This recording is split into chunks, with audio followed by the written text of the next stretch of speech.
Hey, Jillian, welcome to another live episode of The Last Life Ever. How are you? I'm doing awesome. How are you, Jeff? I am amazing, and I'm super excited about today's guest. Are you excited?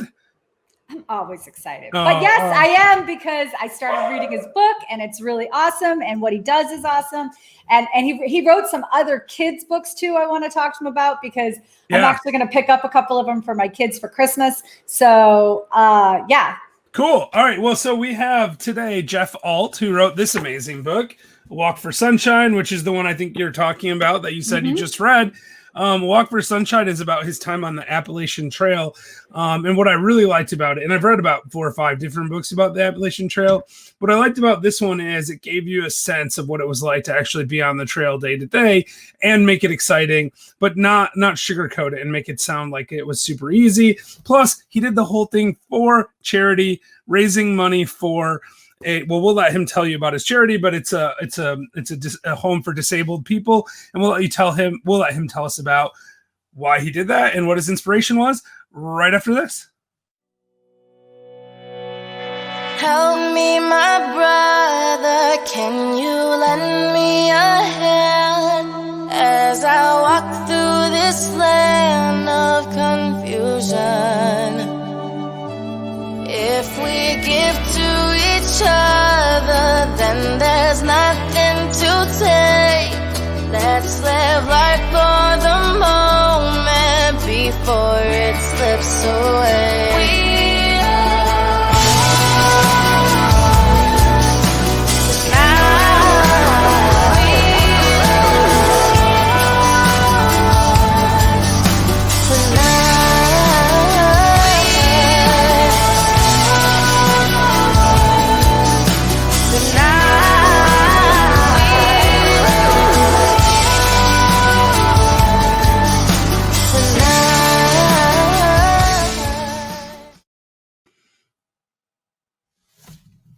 We got to bring the guest on, Jillian.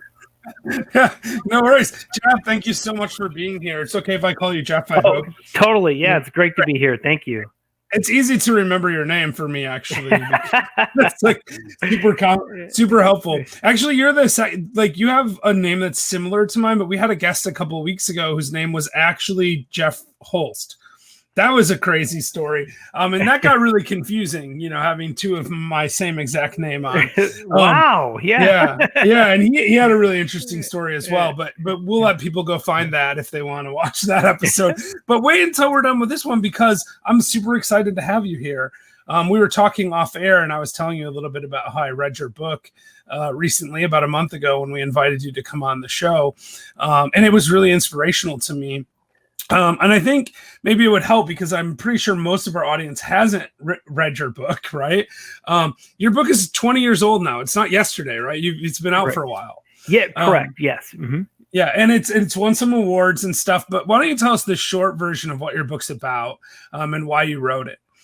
Well, so the book's called A Walk for Sunshine, which is the cause I walked for. And Sunshine is a home that supports people with disabilities in Northwest Ohio, and my brother's a resident there. So I set out with a dream to walk the entire Appalachian Trail. And I mean, this is no easy feat. And so as I started to plan all this, I realized my brother may have the very same dream, but can't physically and cognitively take it to the next level.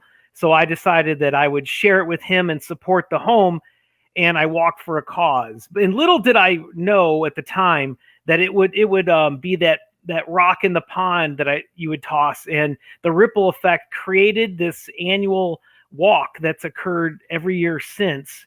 And so we have walked and rolled with the community of Sunshine ever since.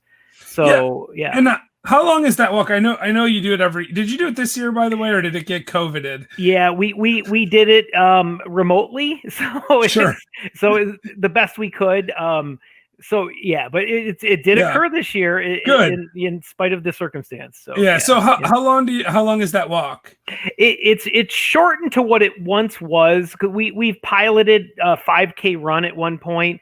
But that was the logistics of a run are so intense, and the whole genesis of my event was to walk and just be with people, and it was to be outside, and because so many positive juices flow when you're outdoors and moving, and then walking with folks that normally aren't around you. They're being cared for by others, so it's a huge day for them. They look forward to this day all year, and to hear them just communicate with you with such excitement, and then you're raising money at the same point. It's just been just really fulfilling all around. No, the timing could almost not be better. It's almost like we planned this, Jillian. So Jillian and I have a 5K charity walk that we're doing on Thursday, actually. Really? A turkey gobbler thing. Oh, we can't hear you, Jillian, but that's what her shirt that she's got on is for. The last life ever. Run now, gobble later. Now we're way less organized than you, so we have like 4 people coming to it, but it's gonna be really fun. And we're doing a 5K. And we're doing it virtually too, so we have some more people that are virtually doing it. But we made these shirts and hopefully raise a couple of bucks for charity. Not maybe not 500,000 like I saw you guys have raised over the last 20 years. Yeah, that's an impressive number. But it started with one person in the woods walking alone, and you just built that positive energy and just sharing the message. It can really just make things happen, and one foot in front of the other 5 million times. So, and it was overwhelming for me to realize that if you do have a good cause, people like to help good causes, and people are always searching for that good cause. And so, when you start an event like you were doing with your Thanksgiving run here, you may spark that interest in your followers. So but it's just been really neat. I've met so many people over the years, and this walk itself, it grew from just a small handful of people to a couple hundred, a couple thousand, and the event's huge. So no, it's really great. And we'll give people information about how they can donate as well to the home. But in fact, actually, if you have that website, we'll make sure to get that in the show notes or something like that. Okay. Yeah. And Jillian can add it too below if you know what it is off the top of your head.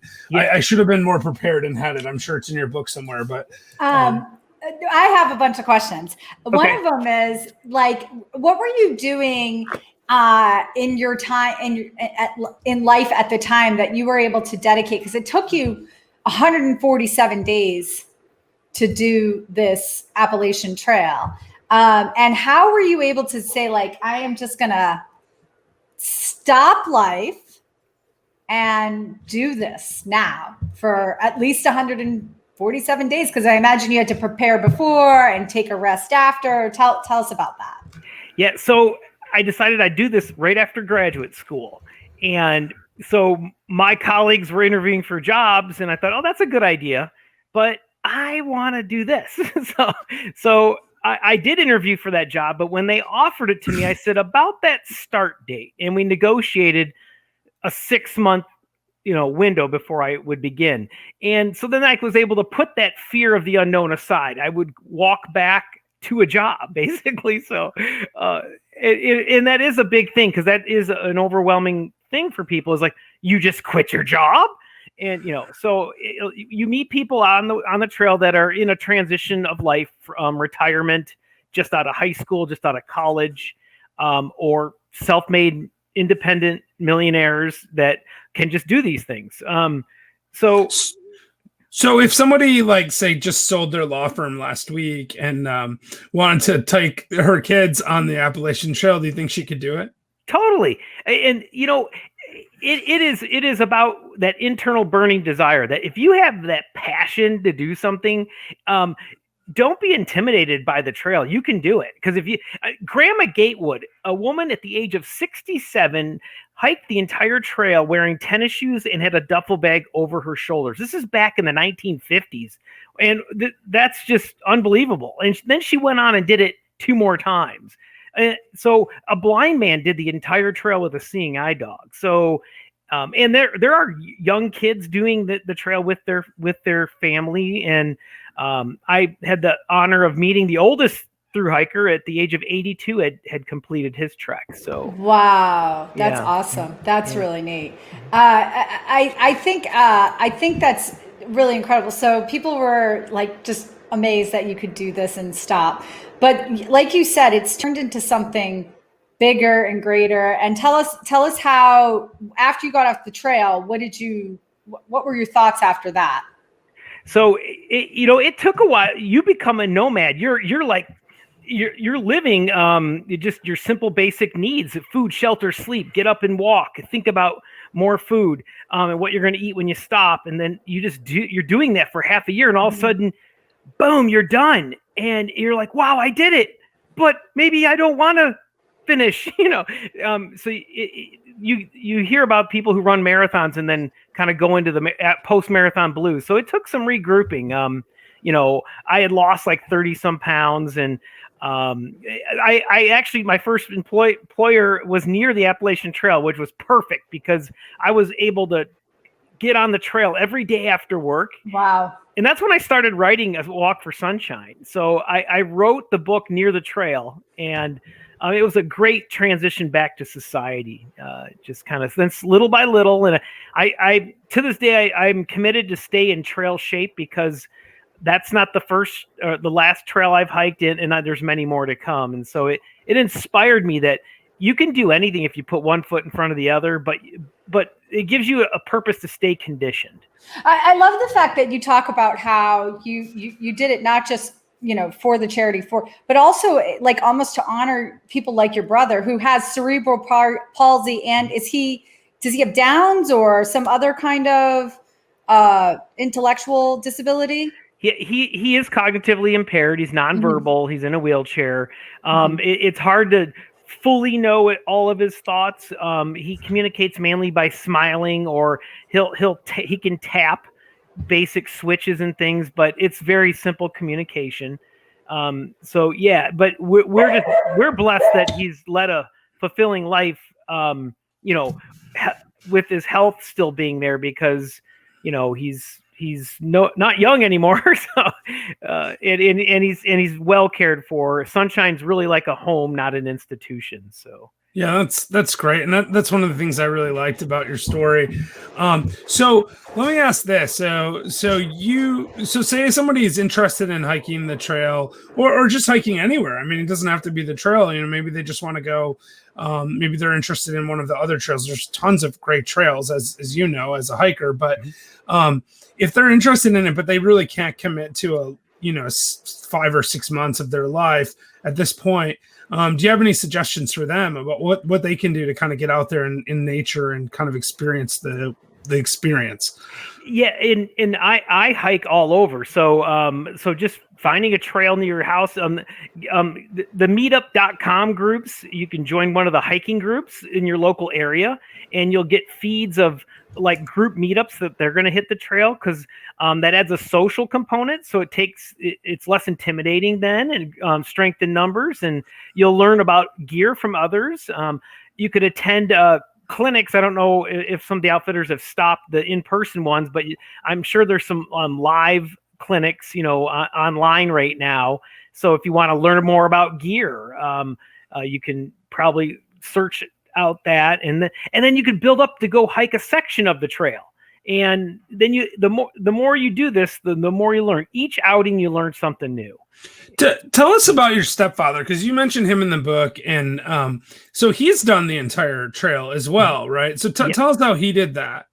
So he was a corporate executive out of Tampa, Florida, and so every 2 weeks in the summer, his vacation, he had it all mapped out where he'd pick up where he left off.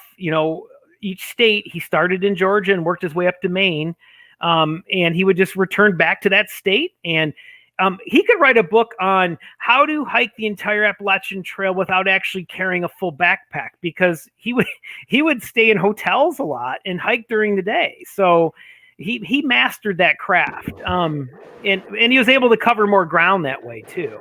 Oh, that's great. So he'd come off the trail at night. Yeah. That sounds like my way of, I think I could get my kids to do that. Get off the trail at night, go to a hotel, and then jump back on the next day. Well, that's actually what I was thinking. The longest time I've ever spent outside was 8 days and, camping and hiking. And, I thought that was pretty horrible, actually. It smelled really bad. I had to sleep in a tent and it was cold and, and there was a lot of walking involved. But I also really enjoyed it. But I think if I could have got off the trail every 3 or 4 days and taken a shower, I probably would have enjoyed it even more. Sure. Can I interject for a second and read a part of your book? And I want everybody to keep in mind, this book was written, was it almost 20 years ago or 20 years ago? It was actually released in September of 2000. So this is the 20th anniversary of the book itself. Yeah. Which is how I found it, actually. I got the 20th anniversary edition. I saw it in a bookstore. So cool. Here it is. I wanted to get back. This is why you did the Appalachian Trail, one of the reasons. I wanted to get back to a simpler life. I grew up in the computer age. These electronic wonders are supposed to simplify our lives, freeing our time and enhancing the quality of our life. Indeed, computers have simplified many tasks, making it easier to bank, shop, and write this book, but computers have not simplified our lifestyles. Americans work longer hours than we did 20 years ago. We spend less time with our families, and many folks are in a constant, fast-paced routine. Fast food has become the norm in many households. While home-cooked meals are a thing of the past, road rage has become a national problem. Is there an end in sight for the overworked, fast-paced, demoralized, lack of family time madness in which we live? Will the idea of having a weekend off eventually be something that kids read about in history books? Oh God, I hope not. What would it be like to step back in time to an era without cars? What would it be like to walk every day for 5 months with my only worries being food, shelter, and sleep, similar to our nomadic ancestors? All of these thoughts went through my head on a daily basis after that second hike. I hope to gain a better perspective on life and to enhance my quality of life. Walking the Appalachian Trail had become a necessary goal. That's wow. Oh, let's break that down. I told you you should read this book, Jillian. Let's break this down. There's a lot to unpack in there. First of all, this was 20 years ago, where we weren't even nearly the same level that we're at right now. I have questions on how do you keep up with this thought process, this philosophy? Number one. Number two, what can you teach us? Oh, great one. Well, it sounds like you're well on your way from your new pursuit. So I commend you for that.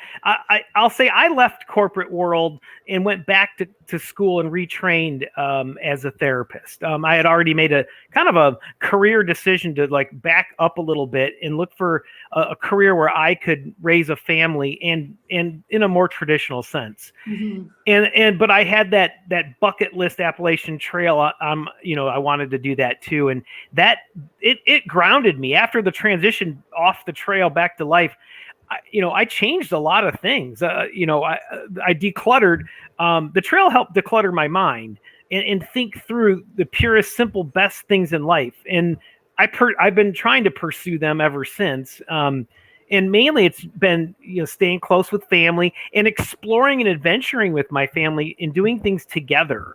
It is a challenge, raising children and you are still competing against the computers, but by and far our adventures win over those computers. And we started young. We started getting those kids out. I mean, I carried my daughter across Ireland when she was 22 months old, before she could make decisions. So we kind of built it into her neurological system. And my son was on the Appalachian Trail on the first day hike at 6 weeks of age. So we just started young, where they didn't know anything different. They just thought all families camp, so it's been kind of fun to build this, and it's based off of, and my wife, she was not a hiker, but I convinced her after marriage, first I convinced her to wear a backpack coming out of the chapel on our wedding day to send a signal that we were on this new journey together.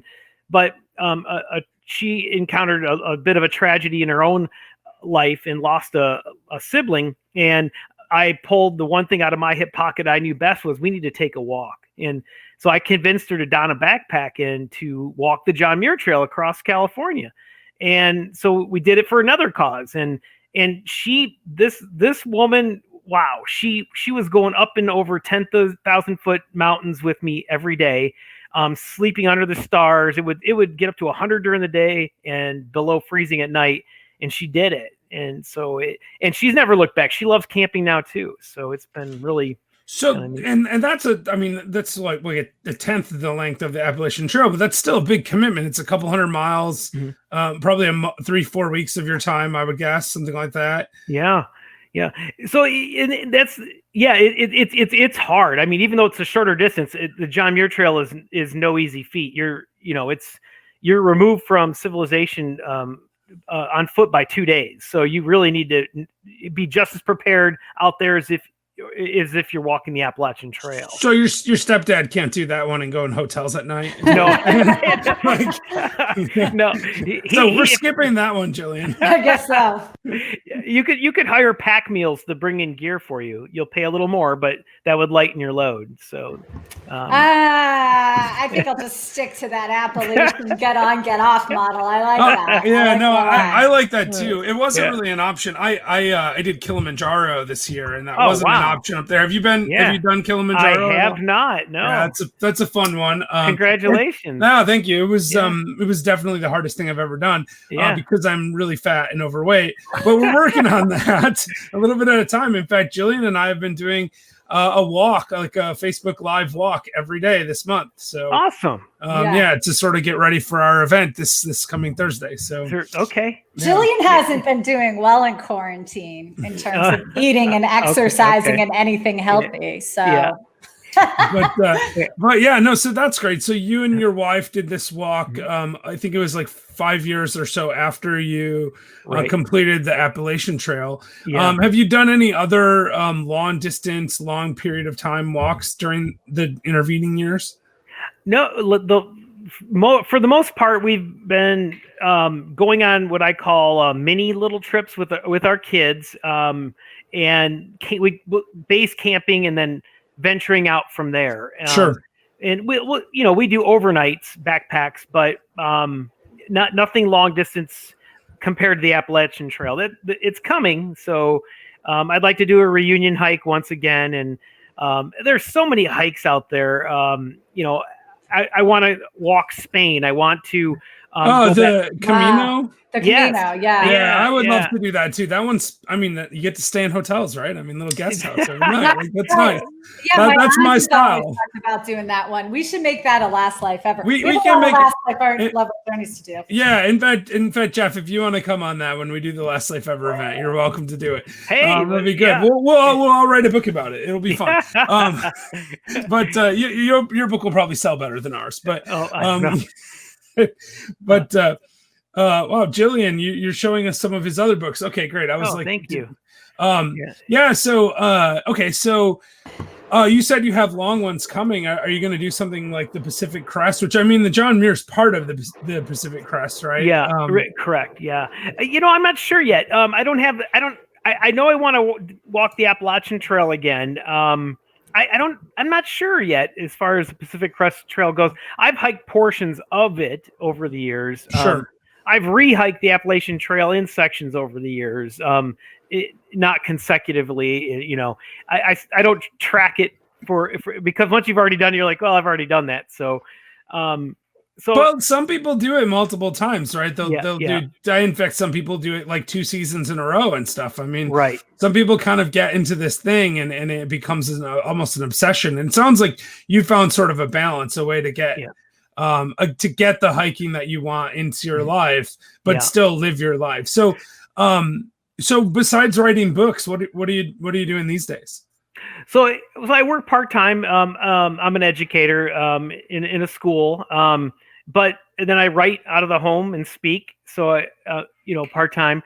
And my latest project has been I'm writing a national park series for children, which forces my hand to go explore those parks with my family And so I hike and do everything in the park that I'm going to write about. And they're fiction, but all the facts are real. So they're time travel adventures, but it's a great way to introduce kids to the parks. And then you can read aloud to the younger kids, and you're learning all the facts before you go. And everything I include in the books are what you should do when you get there. They're the best ways to explore.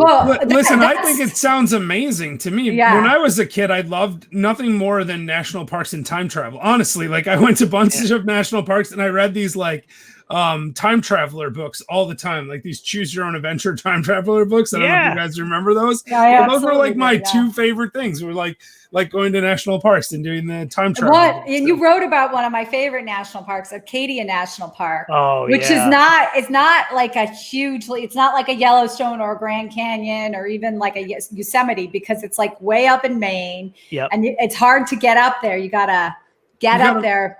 Yeah, but I remember going and seeing that view you have right there, and just being amazed that there was this view like that. Yes. You looked like you were going to fall into the ocean. Acadia is so beautiful, actually, right? Yeah. And then, and of course the thing about that particular view is you can drive a car up there. Like people don't even have to walk to get up there pretty much. You can just walk down a little way. That is what we did. We drove up there. Yeah, it's accessible. It's accessible to anyone. And I'll tell you, Acadia is amazing. Actually, I went to Acadia 2 years ago. And I stopped in Harper's Ferry on the way, and it happened to be in the middle of the summer. So there were thru-hikers coming through, and that kind of got me stuck into this thing of reading different people that were, what their experiences on the trail were. So in a way, if it wasn't for Acadia, I wouldn't even know who you were. So, wow, look at that. Yeah, it's a full circle right there. So No, but this is one of them I'm going to buy for my kids for Christmas, is because we've been talking about going to the Grand Canyon. We haven't gone. We're just, a couple hours, not a couple hours, but like, we could drive there, I'm going to get them this one because I definitely want to make it a priority to get to the Grand Canyon. And again, in that book just released, that's my latest in my series. And I had just explored the park the year prior to COVID, and actually hiked down to Phantom Ranch at the bottom of the canyon with my publisher. That was a really fun trip. And I had planned to bring my family back this past March, but plans were canceled because of March was a difficult one. I was very fortunate. My Africa trip was in February. If it had been planned for a month later, I guess I wouldn't have gone. So I got back March 3rd actually. So wow. But this is all very inspirational stuff. In fact,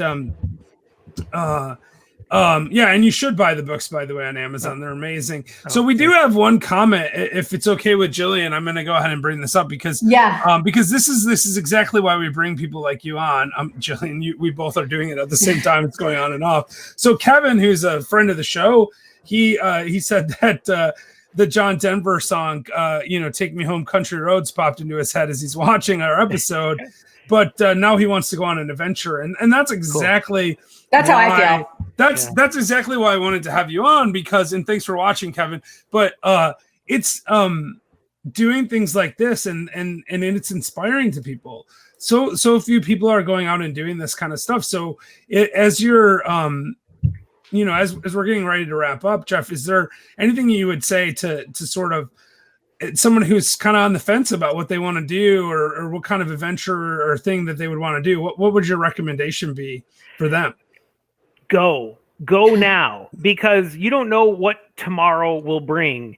And if you put something off, you may be on the couch thinking, if only I wished I would have, because you can't predict your health.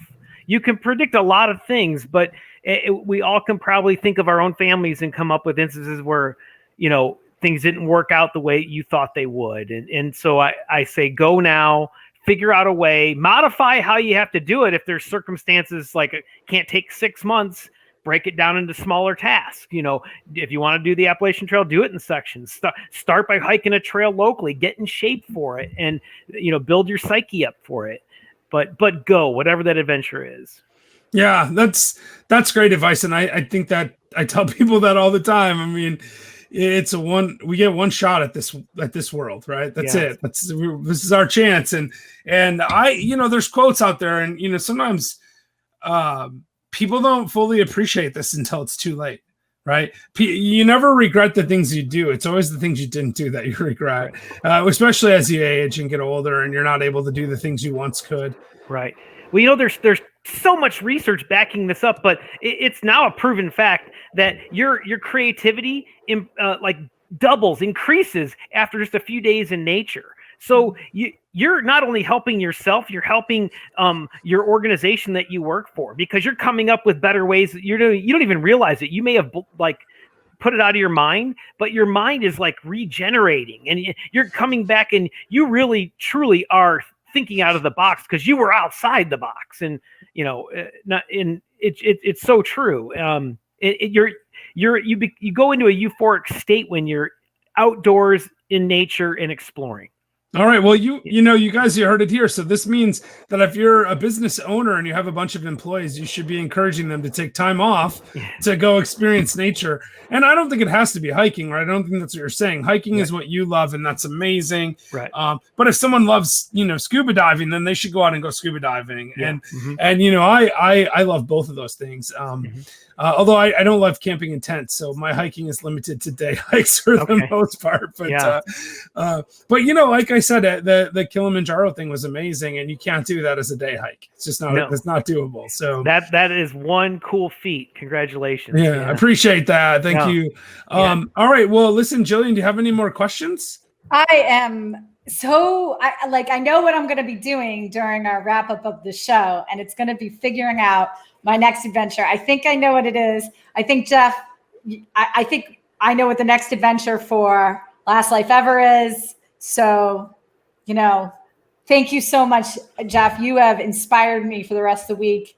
I can't wait to get out there and hike with my kids. And thanks so much for coming on the show. Is there anything that you want to share with our audience? Anything you want to tell us about that you didn't? Yeah. Where's the charity we can donate to? It's sunshine.org. It's I thought so. I found it online, but I was like, that's too convenient. That's good. Sunshine.org. It's easy to remember. And so people can donate, obviously, there. And then, of course, they can find your books on Amazon. And I would highly recommend A Walk for Sunshine. And I mentioned I just started reading 4 Boots, 1 Journey, which is talking about you and your wife's time on the on the John Muir portion of the Pacific Crest Trail. Yeah. And wow, that's an amazing feat. I mean, I think you get over 14,000 feet on that, right? I mean, that's not a small task at all. Yeah. Mount Whitney is the highest mountain in the contiguous U.S. Outside of Denali, which is in Alaska. Sure. So you work your way up there. You start in Yosemite and head south. So you naturally acclimate. Each mountain gets higher and higher. Jillian, you hear that? That's really close to you. You should just go now. Yeah. I'm getting in my car. I'm not even going to wrap up the show now. We got to wrap up the show. Jeff, thank you so much for joining us. Everybody else, stick around. We're going to be, Jeff and I will tell bad jokes and do our thing. Do our thing. Yeah. All right. We'll see you soon.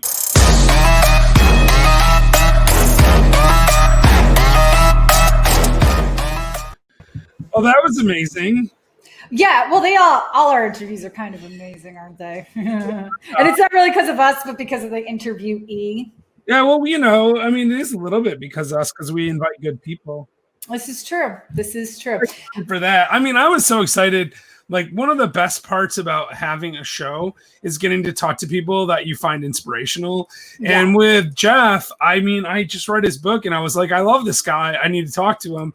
And, if you have an author you like and you're just like, hey, I want to talk to you, it usually doesn't work out. But because of our show, I was able to be like, hey, you want to come on my show? And then I get to talk to him. So it's really exciting for me. It's how I live my best life, right? It's how I live the best version of this last life ever. I get to do things that I like and enjoy, and people should do that too. They should start shows that don't compete with ours. They can compete with us. I don't even care if it's what they want to do. Then that's what they think. There's enough interesting things to do and people to see and that's what I mean. They can do it. I could do without another real estate show. personally. Listen, I had an idea for another real estate show. It was called the Miller High Life Real Estate Show, Living the High Life. But since I already had one drinking real estate show, I figured that'd probably be enough. I thought for a second you were going to invite best friend and legal wonder Jeff Miller. I mean Jason Miller. Jason Miller. Like, it would be perfect. This is Living the High Life with Jason Miller. Oh my God, he's going to compete with Last Life Ever. Yeah, it's going to be the Miller High Life show. I think our show's still going to be more interesting. No offense, Jason. No doubt. Sorry. Yeah, he doesn't watch our show anyway. He's gonna.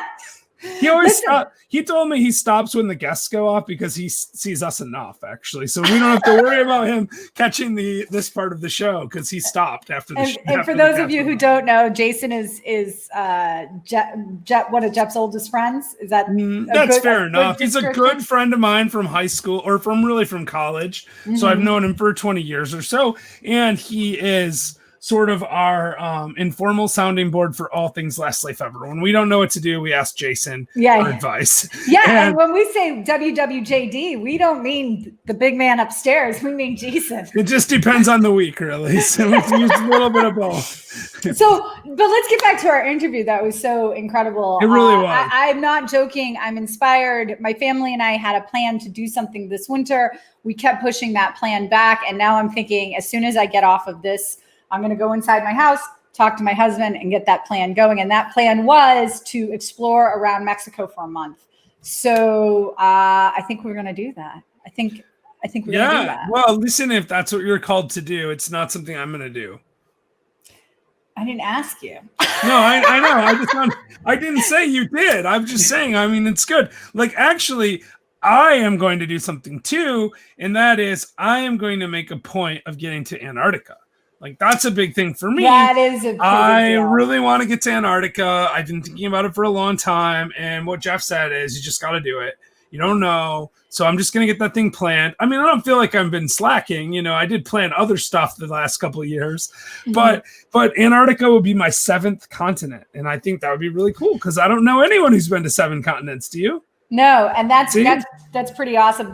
But, you know, this also got me thinking that, Jeff, we have got to really get on our plan. We've been saying to everybody in the Last Life Ever group that we're going to plan a Last Life Ever adventure, and we haven't quite gotten around to it. So I think we got to, you know, you and I have to spend some time in the next couple of days to really plan a Last Life Ever adventure. We talked about doing Las Vegas, and we even talked about doing a hike over at Red Rock Canyon. We should do that. Let's just say right now we are going to do Las Vegas and we're going to do a hike and we're going to announce it in the next few days. Yeah. Now we don't have a choice. We have to do it. We've made it official for the one person that's watching this live. Thank you for watching, whoever you are. You're the first to know about the plans that we're about to announce. Yes. But, you know, listen, Jillian, I mean, at the end of the day, like what Jeff was saying about just getting out there and doing it is exactly what we need to do. And so, like, that's why this Mexico thing makes good sense. You have been talking about that for a while. I think exploring a country, and especially for me, slowing down and getting time where you're not pushed by a schedule to get to know a place is one of the best things that I've ever done. Mm-hmm. You know, spending a month in Egypt in 2001, actually, right before 9/11, was one of the most pivotal things that I've ever done in my life because it got me to realize that there's travel, tourism, and then there's travel adventure, which is slowing down and I don't know what you want to call it, but like just spending the time to really immerse yourself in that culture and get to know some local people. And as a result of that, I miss being in Egypt. I mean, even to this day, I've been back to Egypt a few times. I have friends that I've known for 20 years in Cairo, and I would never have been able to do that if I hadn't just stayed in one place for a few days, a few weeks, really for 5 weeks in the same city, in the same hotel. And I would love to, and will, in fact, in the next few years, be doing long-term staycations in foreign lands. It's a new version of staycation. We're going to call it a last life evercation.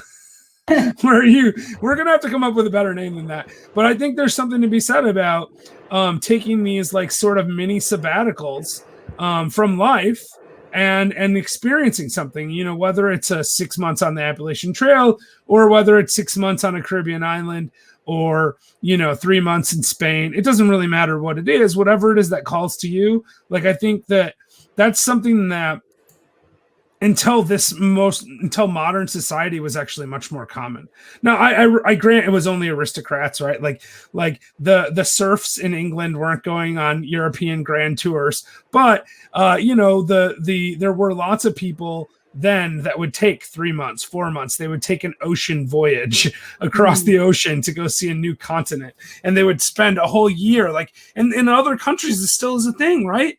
Like, I mean, I can count on like one hand the people I know that took a gap year in the United States. Yeah. And if you go to Australia, it's like everyone takes a gap year. Like after college, you take a year off and you travel. Jeff Alt took 6 months off after college, right? And hiked the Appalachian Trail, but he's unusual. And it's sad. We need to be doing these things. I think you're right. We do need to be doing these things. So listen, everybody, be on the lookout for our announcement about our Las Vegas adventure that we're planning, and hopefully we'll be announcing that in the next couple of days, and Jeff and I are going to plan that tonight. Not hopefully, we are going to. We're going to plan it tonight. Yeah, we're going to announce it in a couple and plan it tonight. So let's hear your joke, Jeff. Let's hear it. Oh, who said I had a joke? You have a joke. Come on. I don't, but I do want to. I want to give some tips. So Jeff Alt was just on talking about hiking, and you know, I went on this little hike this year, and I learned a little bit about gear, right? So one thing that's really important if you're going to hike outside is you have good all-weather gear, right? I mean, you know that, right? So you've probably heard of, like, you know, raincoats, for example. You've heard of those? Of course, right. Of course. Yeah, okay. So have you heard about this new brand of raincoat that is working to preserve the environment? And this is how a good joke is told, ladies and gentlemen. Have you heard about the new brand of it? Yeah, I haven't. You have not? It's called Al Gore-Tex. Did it also invent the internet? Oh, nope. It's just working to preserve the environment and prevent rain. At the same time, it's like an anti-hurricane text or something. I don't know. Nice. I'm not sure, but Al Gore-Tex, that's what it's called. Oh my God. That was a good one. Good setup. Thank you. Bravo. All right. A bear and a rabbit are walking in the forest. The bear turns to the rabbit and says to him, "Hey, do you have a problem like getting crap stuck in your fur?" And the rabbit sits there and thinks for a minute and goes, no, stop. This is a terrible joke. I don't want to hear this joke. I already know where it's going. It's terrible. It is a terrible joke, and it's not safe for children, by the way. And so if you have children, then you should I'll probably go cover their ears right now. I'll probably go take it and tell my children this joke as soon as this is over too. Okay, so they're walking in the woods. Bear says to him, "Do you have a problem with getting crap stuck in your fur?" And the rabbit turns to him and goes, "No, I don't." So the bear picks him up and wipes his butt. Yep, that's exactly where it was going. Yeah, you know, Jillian, I feel like you need to work on your delivery a little bit. Well, you interrupted my joke.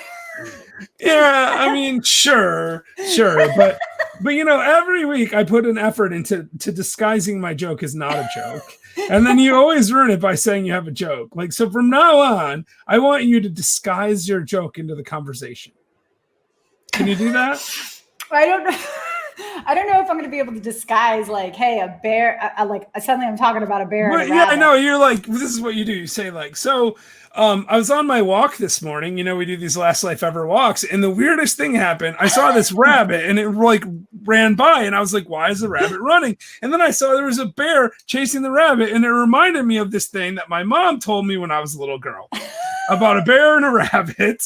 And then you tell the joke. Like that. That's how you do it. That's how you do it. But I need you to work on something else too. I see you have the Last Life Ever shirt on, which I really appreciate. Yeah, for a little turkey right. trot. Yeah, it's amazing. You guys, you can still order these shirts and you can still run with us on Thursday. You won't get the shirt in time, but you can still. That's exactly right. I have my shirt now, actually. So that's exciting. Mm-hmm. I don't have it on. But I'm thinking that if we have Last Life Ever shirts, right? Mm-hmm. And Jillian Sidoti is going to wear a hat every single time she does a live lately, then maybe we should figure out a way to make Last Life Ever hats. I'm going to get a Last Life Ever. We need a Last Life Ever hat. So here's what I want you guys to do. All right. So you're watching this live or you're watching it later. Today is the 23rd of November. The actual podcast will come out after the turkey run. Obviously, the turkey trot is on Thursday, Thanksgiving morning, but we'll release the show later. But sometime between now and December 15th, right? So if you happen to catch this before December 15th, 2020, you need to send Jillian and I a message. If you send us a message saying that you want a hat, we're going to give you a hat at cost. Whatever our cost is. We don't know what it is yet because we've never even thought about it. And I haven't even run this by my partner, Jillian. Are you okay with this, by the way? Yeah, I'm fine. Okay, cool. So you need to send either Jillian or Jeff a message and we will give you a hat at cost, whatever that is. Last Life Ever hat. We're going to design them. If you have design ideas, color schemes, whatever, send those to us too. But on December 15th, we're going to order some hats and then we're going to sell them in the group and we're going to make money on it because we've never made money and it's going to be fun. We're going to make like $20 or $30 profit, Jillian. I think we're going to rake in the millions on Last Life Ever hats. But you know what I like? Genius. No, it's kind of like, so, I sell a lot of, stuff, as you know, because I've sent you some of it, like, glasses that have my old-fashioned real estate logo on, or this t-shirt I got on right here, see? Right? Like that stuff. I'm on brand all the time, but I'll tell you what I love about having branded stuff for my show. It gives me an excuse to talk about my show. This is true. So that's why you have to have more Last Life Ever gear, because then when you're in the supermarket, someone's like, what's Last Life Ever? And you're like, hey, you should check out my podcast. It's my podcast. I'm very famous. I'm super famous. I shouldn't even be buying my own groceries. Yeah. Like I only do it because I'm trying to live the best version of my life. And part of that is my passion. Yeah. My passion for picking the right type of groceries for myself. Or whatever. But the point is, I think, especially the person that's watching live right now, Kevin Fox, if you want one of those hats, you should definitely message us and let us know. Let me see if he's done it. Okay. No message from Kevin. We're forbidding him from getting a hat. He's not allowed to buy one. Oh my God. All right. Jeff, what do you want to remind people of? Buy a hat. And? Oh yeah. And, you only live once? Oh, wait, that's the wrong one. Yeah, sorry. Don't forget to pour an old fashioned. I'm really bad at this, Jillian. How about this one? This is just off the top of my head, okay? All right. I'm going to just come up with a new thing right now, and this is what it's going to be. Don't forget to live the best version of your last life ever. Never gonna play